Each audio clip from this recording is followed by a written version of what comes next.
Rich Lehman, I'm the head coach at Dalhousie and Halifax Athletics, cross country and track and field.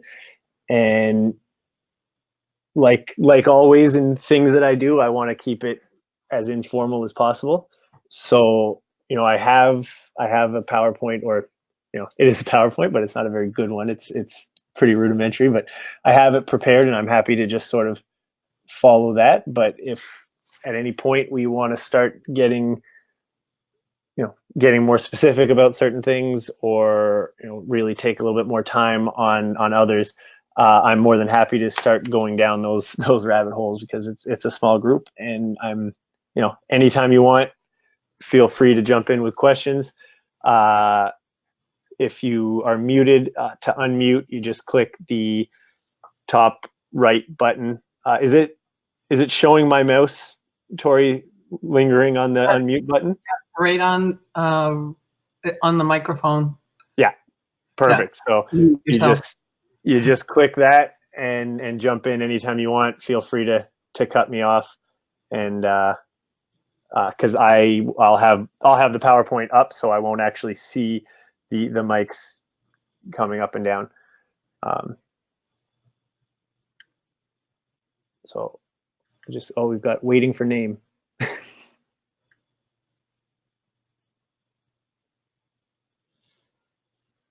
Hello?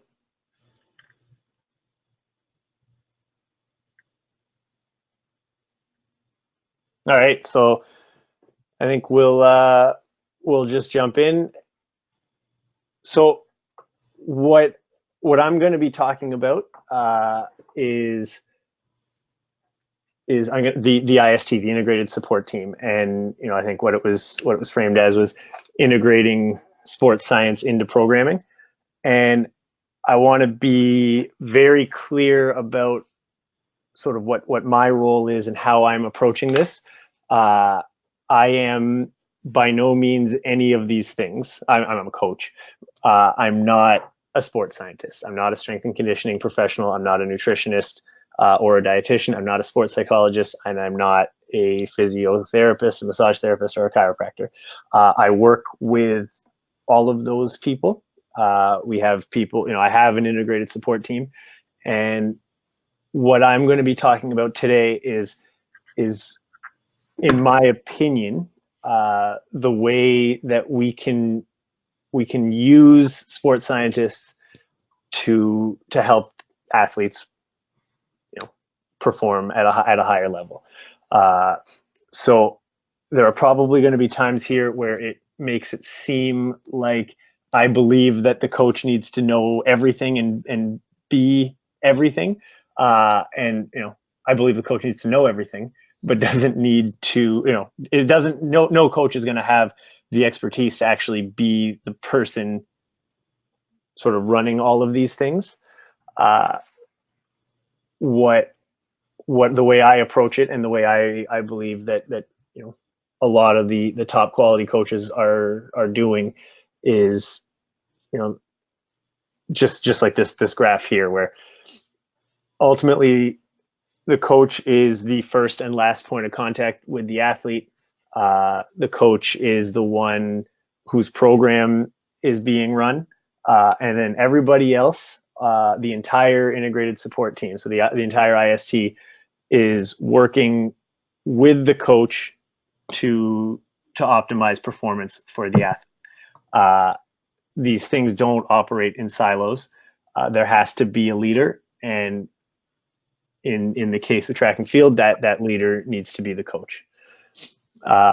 So obviously these are not the only parts of sports science, but these are the ones that I want to focus on today, because we have an opportunity for our Legion age and older kids locally, where they're able to access some sports science at the sports center.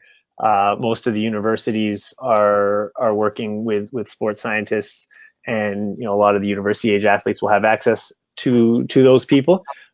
So these are the four things that I see being used the most, and I guess being misused the most. So that's what I want to talk about. So things to always remember when it comes to IST, and I'm talking to you guys, like, we're all coaches, so this is not a presentation for an athlete. When I say you're in charge, I'm not talking to the athlete, I'm talking to the coach. You make all final decisions. Your plan informs everything, and communication will make or break your team.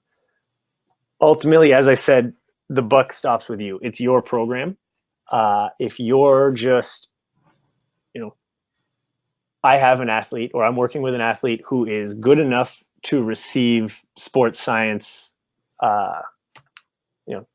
help from the sports center. I believe you're not doing any. There's no benefit to dropping that athlete off and then picking them up at the end of it. If you don't know what's going on, and it's not, the sports science planning is not being informed by your overall plan, then you're not really doing anything other than, wasting a bunch of people's time. Most importantly, the sports scientist's time. So, it's your plan, and everything fits within it. And the higher the quality of athlete, and the more that particular athlete is going to need, the more planning you're going to have to do, and the bigger your IST is going to end up being. But everybody does report to you. You are the final word, and the athlete, that athlete is looking to you as that, the person who's in charge. And as I said, communication will make or break your team. You need to be driving that bus as well. I think we've all been there, where an athlete goes to a physio, comes back, and you can't figure out from what the athlete's telling you what was actually talked about in that session. You got to be in constant communication with your IST. So what you need to know as the coach, and this is a little tongue in cheek, but I do believe you do need to know everything. It doesn't mean you're an expert on everything. It doesn't mean that you're making all of the decisions. You're making the final decisions. You're not all of the moving parts, but you need to know, with, I believe, the exception of sports psych, which we'll talk about in a little bit, but you need to know what's being said, what's being discussed, what actions are being taken, what exercises are being done, that kind of thing. Nothing is happening with physical or mental training with the athletes that you're working with that you're not at least mostly aware of. Plans can't work if you don't know if they're actually being followed. So that being said, for myself, when I'm considering adding a new sort of IST element to an athlete's program, I ask myself 3 questions, and I try to be as specific as possible. First one is, can I add this activity without sacrificing another? Right? We've all got 24 hours in the day, and we've got to prioritize, right? Like, I work with middle distance and distance runners, but it's the same for all of the event groups.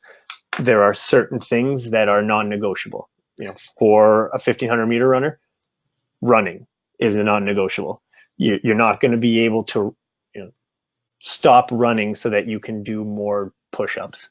It's just not an option. So question 1, can I add this activity without sacrificing another? If no, which one, and is it worth it? Right? So if I can't add this activity without sacrificing one,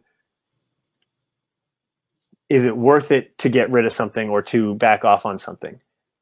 And then the biggest question, and this is, I think we should all be asking this every time we prescribe anything, let alone a sports science piece.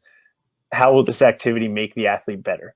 If we're talking about a 400 meter runner and we're doing stuff that we can't actually point towards this activity, this change to the plan, or this addition to the plan is going to make this athlete better over 400 meters, then really, is it worth doing it? Maybe it is. Maybe it's going to help, personally or professionally in the long run, and that's part of our job as well. But for the most part, If you're a 400-meter runner or a shot putter, it doesn't matter what you are, everything you're doing should be helping you get better at that event. And what the sports scientist needs to know. And this is where I think we tend to drop the ball a little bit. And I was sort of alluding to it a bit at the beginning.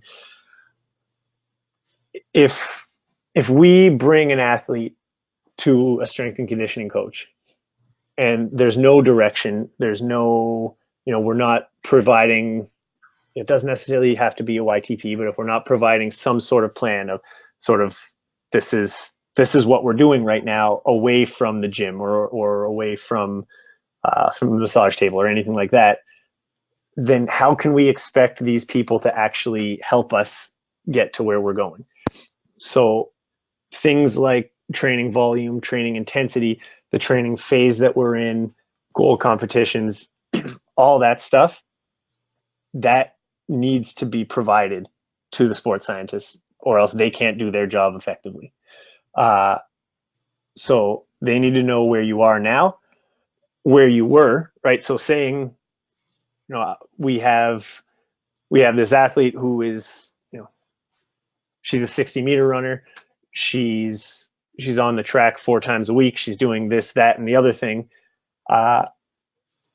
If we don't know where you were, so let's say 6 months ago she was doing 50% of this volume, that's good information for any sports scientist. So they need to know where you were, where you are, and where you're going. Are we now at the point where our training load is not going to increase at any time in this athlete's career? Or are we at the point where we're halfway there, or maybe we're 2 weeks into an increase and we're just sort of looking for signs of maybe we're increasing too fast and that kind of thing. I'm just going to go back very quickly and make it very clear that I'm talking about U18 athletes and older. This is not a formula that I follow when I'm dealing with 13-year-olds. Not that I coach 13-year-olds, but I'm not recommending taking an elementary school group and setting them up with an IST. So first one, I think this is the one we'll probably spend the most time on tonight, is strength and conditioning, because it's the easiest one to find access to. I believe that there's probably nowhere in our province where there isn't a good strength and conditioning person. And John, you can correct me if I'm wrong, but I think what the Sports Center is providing for our Legion age athletes is primarily strength and conditioning. Yeah, that would be the primary service that is provided. Yes. All right, so that's for the most part, that's most athletes' introduction to IST type stuff. So this one needs to be done properly. And the most important thing for you to remember, and for all of us to remember as track coaches, because I fall into this sometimes too, and John can attest to this when I start calling him wondering if we're doing everything wrong. Track and field is strength and conditioning. Our sport is so far ahead of the curve. You'll see things come up that, just on your Facebook feed or personal trainers or the strength and conditioning people on social media. They're inventing stuff that has been done in our sport for 15 years. When you look at what Les Gramantic's group was doing, even before Jessica Zelinka, back in, I think he was working with Mike Smith, they were basically doing CrossFit, but without some of the ridiculous parts of CrossFit. But we are in a sport that if people train, if football players train like sprinters, they're going to get faster, and getting faster is important in those sports, right? So a lot of the strength and conditioning coaches that are working with team sport athletes are basically just taking principles from our sport that we're learning at the club coach and sport coach level and applying them. So I quite often see club coaches in our province, and in talking to them, and they don't feel super comfortable being an S&C person with their athletes when they're probably the best S&C person in their community. So I think we all need to be a little bit more confident and remember that if you are not strong and you're not conditioned, you're probably not doing very well at our sport. Second, physical training does not operate in silos. Exercises must interact with event training, and specificity is key. This is, I think this is going back to that sport coach, club coach stuff, but I can't stress that enough. It's, it's very easy to start getting caught up in some of the fancy stuff that we see happening with personal trainers at the gym. Does it require a large amount of core strength to throw a shot 20 meters? Absolutely. You need to be strong through your core. Should you be doing planks on an exercise ball to strengthen your core? I would argue that that's not going to help your shot put very much. There's no point of shot that's horizontal on an uneven surface. So, finding exercises that interact with what we're actually trying to do, whether that's run really fast for 10 seconds, whether it's throw a ball really far, whether it's running for 2 hours. Everybody needs strength and conditioning, but we don't need to get into some of that stuff that is work for the sake of work. Regardless of event group, general baseline strength is a must. That's all individual. And this, these red bullets here, I put them there because to me, this has been anecdotal. The sample size that I've been working with over the last 10 years now is now big enough that I feel like I can talk about the anecdotal stuff that I've seen, but I don't want to present it as like this is always going to work. But what I've seen from athletes from 200 meters up, there's a very high likelihood of a performance boost if the athlete's general strength is below baseline and you start doing just general strength. Don't get too caught up in exercise selection. I don't think you should ever get too caught up in exercise selection. It's all going to work if you're doing the right, doing it at the right time. But just getting stronger, I've seen athletes change nothing else and have huge boosts in performance. But that performance boost tapers off as they reach their sort of baseline strength. That's different for everyone. So I'm not going to say everybody should be able to do 10 pull-ups before they've reached it. That how strong a person is when they're at that baseline where I've seen that sort of progress taper off has been different for everybody. But once we're there, it stops being a stronger equals better, probably with the exception of throws. There comes a point with almost every athlete that I work with where they're as strong as I need them to be. And maybe they got, Katie Blunden this year is a great example. She just ran 136 for 600, having never broken 140. And the only thing we changed was general strength. And when I say general strength, I mean like gym class type strength. Like there was nothing fancy about what we were doing. She was just doing stuff. And, she got better. But I'd be stupid to think that, well, let's just get her stronger and she'll keep getting better. Maintenance is now the goal.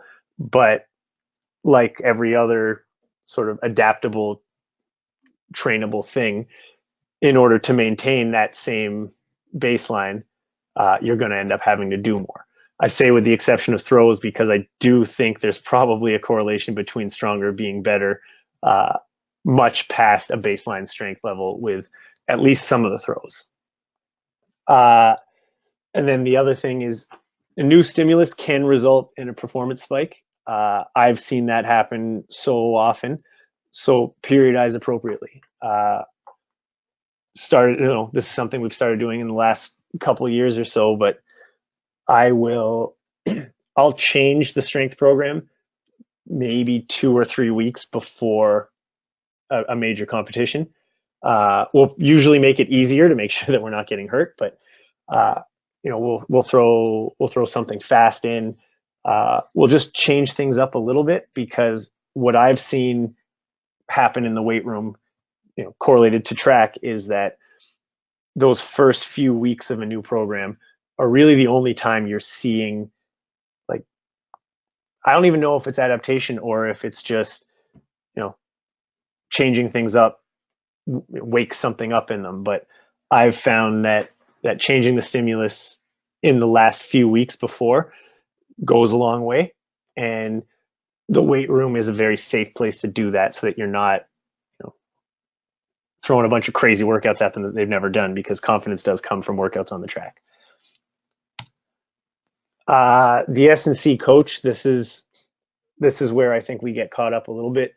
Not all are created equally. The same for every, for every job.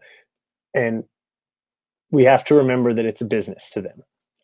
They're doing this, they may like it. We all, a lot of us love what we do, but we're doing it because it puts food on the table. And a lot of S&C coaches are, they're small business owners.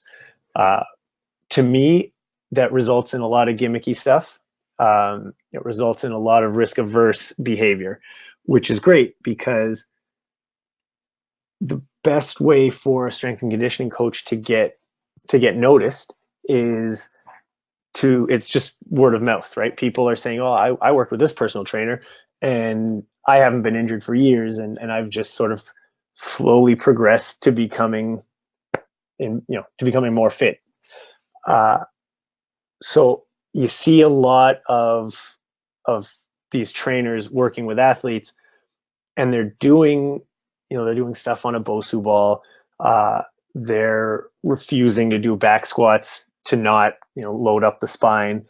They're avoiding the deadlift. They're avoiding, they're not teaching the Olympic lifts because it's hard to teach. They're doing a lot of things that are maybe going to help you get better, but are definitely going to keep you healthy. And I'm not saying you want to always take big risks, but as soon as I see a coach who has been given the directive, or a strength and conditioning coach that's been given the directive by the head coach, this person needs more general strength, and they don't immediately go to the back squat, I'm not working with that person.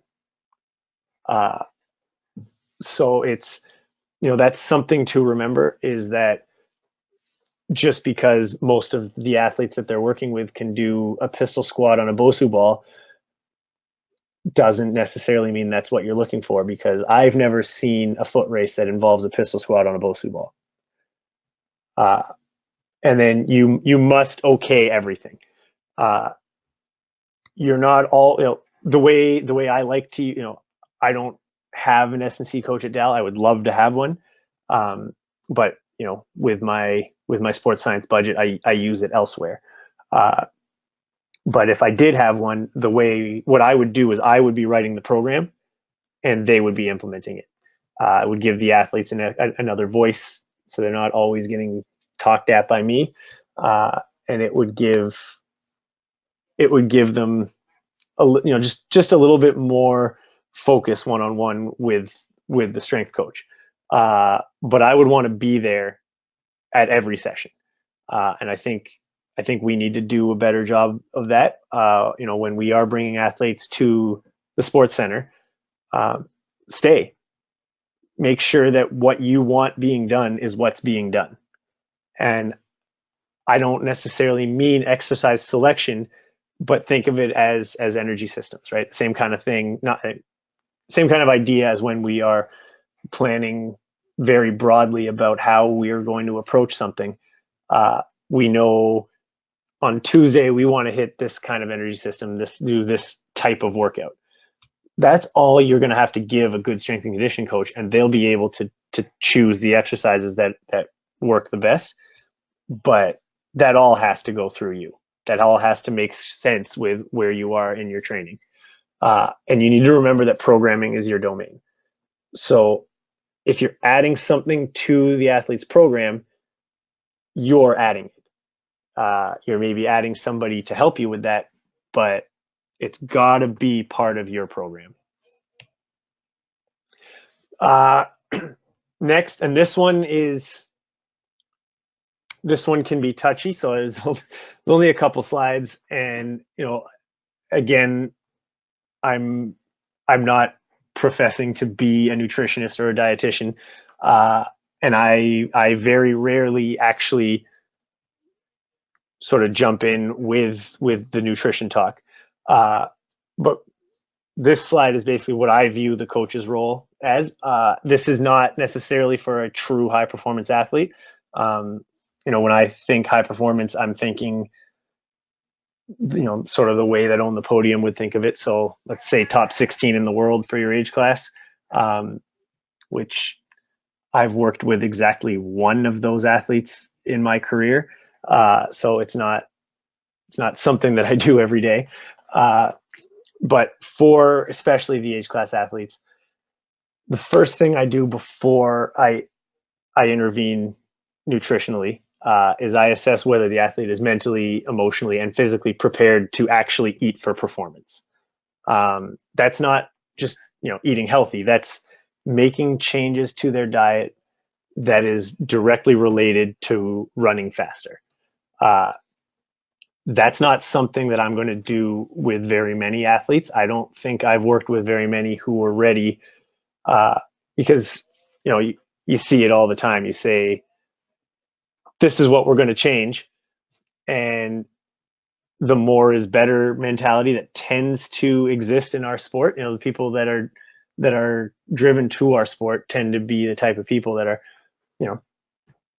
if I run more, I get faster. So what happens if I run way more?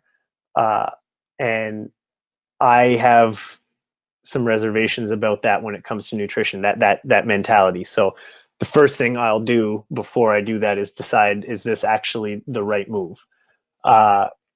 Remember that event group and periodization matter. Where you are in your training cycle, what event you're training for, that kind of stuff is going to matter when it comes to nutrition, just like it does for everything else in the sports science world. My safe rule is basically, if you can find it out in the world, you can eat it. And if it had to be processed, eat it with caution. I will never, unless someone's allergic to a food, I'll never say, as the coach, like, no, you need to cut this entire food group out, because that's not I don't have the knowledge base to say that. And that leads me into the next point: understand the large range of information that is available. Everyone is a nutrition expert. Very few people are actually nutrition experts. There is a lot of information out there. A lot of it makes sense, but then you read another article the next day that says the complete opposite, and that also makes sense.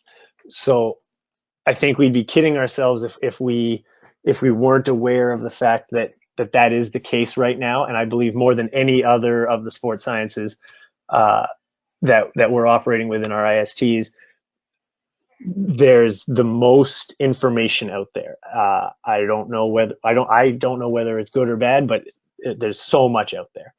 But one thing from my perspective, anecdotally, is that most of the mainstream diet plans are a means to the same end, which is just portion control. There's intermittent fasting. There's paleo, keto, all the way back to Atkins. There's all of that stuff. Weight Watchers, most of those are just different, sometimes gimmicky ways of eating a little bit less. And probably for the greater society in general, that might be the move. Probably isn't for a 25-year-old marathoner. So if you are working with a nutritionist or a dietitian, which I think is a great idea, first, just like everything else, the nutritionist must know the training phase. They have to know where you are in your training. They have to know what event group you're doing. They should probably try to understand the event. I don't think a professional golfer and a professional 10,000 meter runner are eating the same way. And you want to make sure that everybody on your IST understands your sport and understands the event.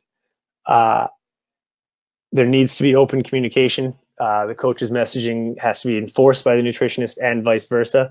The nutritionist that I work with the few athletes that I have that are going to see her, we probably should talk more. We do talk weekly, and we make sure that we're on the same page, and that she knows this. This is how much this athlete is doing this week.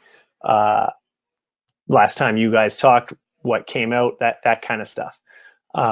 And making sure that the messaging to the athlete is the same from everybody, and that messaging has been sort of green lighted by the coach.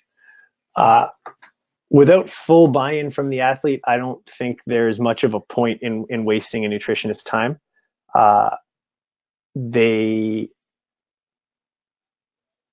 Nobody can be with these kids 24 hours a day. So if you're going to be, if you're at the point where you're trying to eat for performance, you got to make sure that the athlete's fully bought in, or else you're just going to start going around in circles. And like strength and conditioning coaches, there's a large range of professionals available.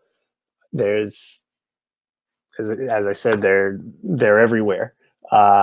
Make sure you're working with someone with sport knowledge and that has some experience working with athletes in the event group that you're working with.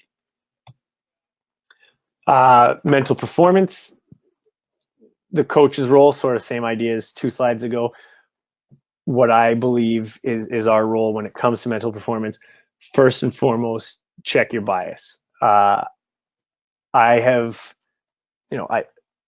This is my job. I coach track for a living, and I deal a lot with other people who coach track for a living. So when we get together, we tend to talk about track.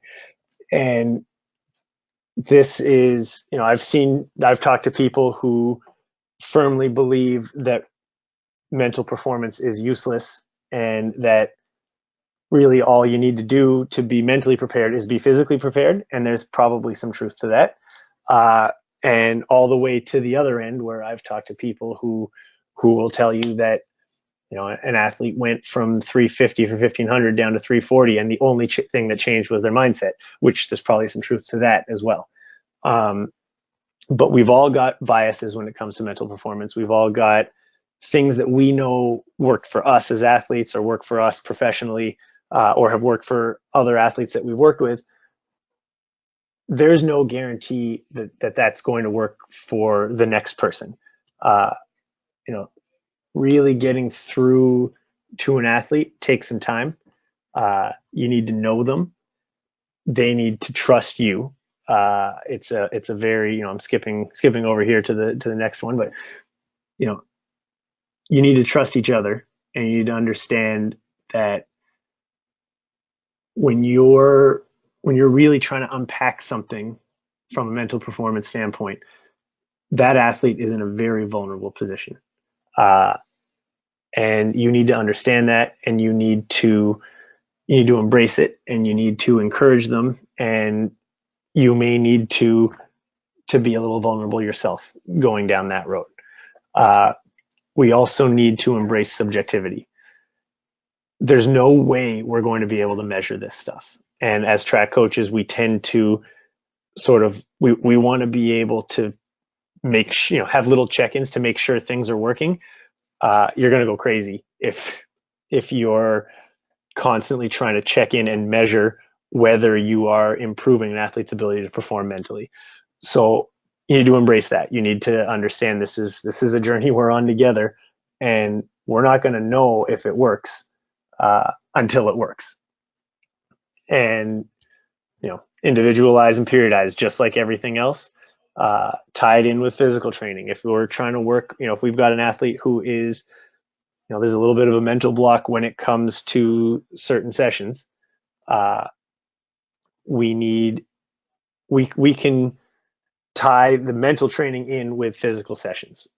We can plan around what mental skills we're trying to work on when we're actually on the track.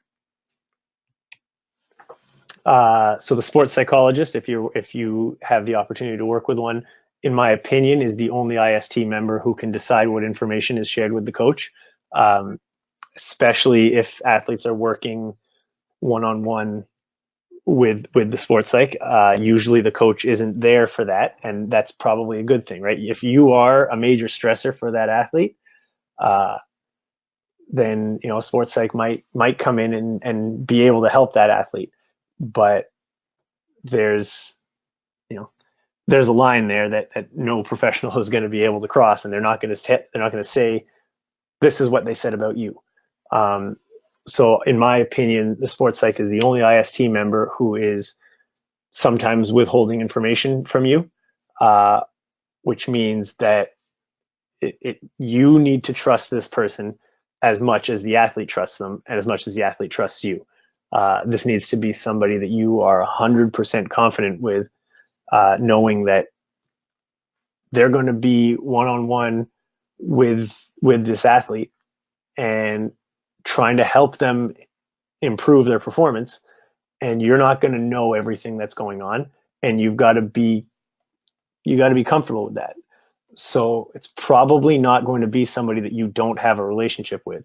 So if you have the opportunity to work with a sports psych, I would highly recommend getting to know them a little bit and making sure that you guys can work together and sort of approach things in a complementary way. At least doesn't need to be similar, but they need to complement each other. Ideally, they've got a working knowledge of the sport and the event group. Event group, even if they say, yeah, I know track, when you're talking mental performance with track and field, it's different, right? An endurance runner, especially a cross country runner, needs to become comfortable with the fact that 7.5K into a 10K, so it's usually 2.5K loops, you're as redlined as you're going to get all race. You already feel like you're going to feel when you cross the finish line, and you're running away from the finish line again. You've still got almost 10 minutes of work left in this race, and it feels like you need to stop, but you don't need to. You've been there before. I've always thought that the most stressful events would be the field events, because you're alone. Literally everybody is watching you, and you're being compared to the last person who did that thing alone and the next person who's going to do that thing alone. And sprinters, when I see sort of the way Matthew Coulin prepares for a race at Dal, he gets so zeroed in, because you're talking about 7 seconds. There is not any time to make a mistake. And these kids know that going into races, right? And so know the event group, know the sport, have a relationship with the coach. The optimal relationship is based on trust and is ongoing. I believe that one-offs are a waste of time in this area.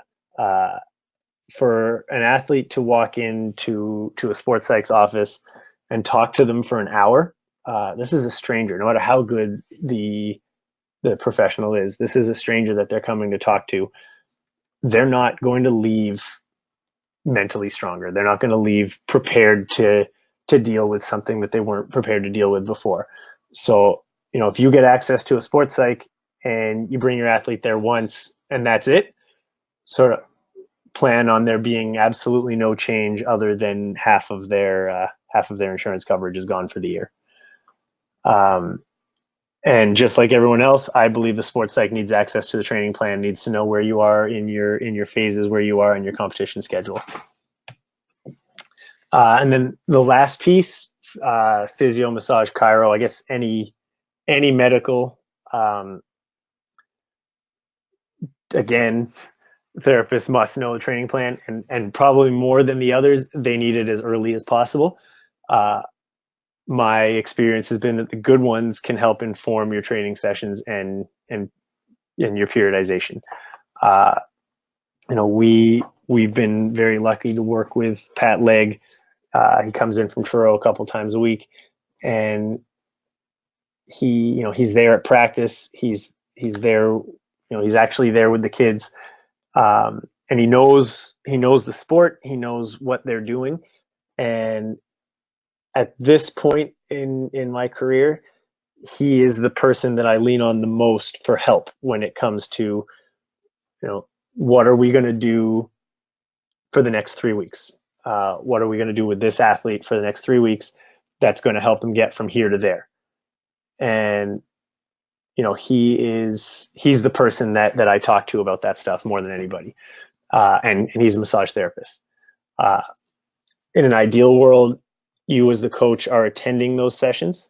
You're actually hearing what the therapist is saying to the athletes. You're seeing what they're doing, and you're getting that feedback firsthand without having to play telephone with the kids. Again, sport and event group specific knowledge is critical. One thing that I thought I put in here, but I guess I didn't, was something as simple as recovery. I believe can be periodized in a way that can help, with that extra maybe 0.5% moving forward. When we're in heavy training blocks, sometimes, and I won't do this without running it by Pat first and making sure that he has seen the athlete before we head into this, but we'll forbid ice, we'll forbid Advil, we'll forbid rolling. I believe that in order, training is just stress and adaptation. In order for an athlete to adapt effectively, they need to go through periods where they're just letting their body adapt. They're not helping it with, by trying to eliminate inflammation right off the bat. They're actually letting their body become stronger on its own. That needs to be done in a monitored way. And, again, you're not the expert. You're just bringing the experts in to help you, but you're making sure that they're helping you the way you want them to. And when it comes to the medical piece, athlete buy-in and trust is the most critical piece. I believe that the belief in treatment is the number one indicator of successful treatment. And I have in the past overruled something that Pat, who is the professional, wanted an athlete to do, because I could see that athlete wasn't comfortable with what he was being asked to do. And I just said, nope, we're not doing that. And Pat, being a very important member of our ISC, just said, oh, okay. So I think that, when it comes to some of these things, the athlete believing it's working is more important than whether or not you believe it works. So that trust piece is critical there as well. So that's, I feel like I rushed through a little bit, but it's been 45 minutes already. But that's what I had prepared. But I did want to leave, a chunk of time at the end for specific questions, if anybody's got them.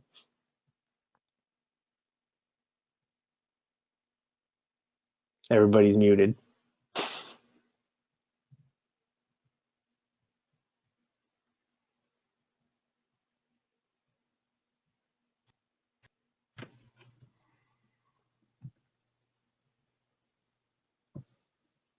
Did I just do that whole thing with nobody being able to hear me? So we're all asleep. Okay, that's better. No, it was very informative. A lot of it's above and beyond what I'm dealing with, because I'm basically a junior high and high school coach. Anyone with any talent leaves me as soon as they're out of high school, hopefully. Yeah, but they all come out good. Well, thank you. We'll see what happens in the next couple of years. But anyway, yeah, it's a lot to tie together. And I'm looking at it from where I'm sitting. Our biggest problems as a parent, as a coach, I always with the kids and stuff like that, but I'm always surprised when the parents don't go. Yeah. Because you miss out on 3/4 of what's going on, because as well as I, when an athlete hears something and a coach hears something and parent hears something, there's 3 different versions of that same thing. Yeah. So I've been dealing with 2 athletes who have been dealing with injuries, and they seem to be having a hard time making progress no matter how much I try, because I'm such a minor part in their program. And so much of that ends up being on the athlete. They're being given exercises. They're usually being given homework, and probably 90% of the time they're not doing it. Yeah. They think that they're going to get on a chiropractor's table.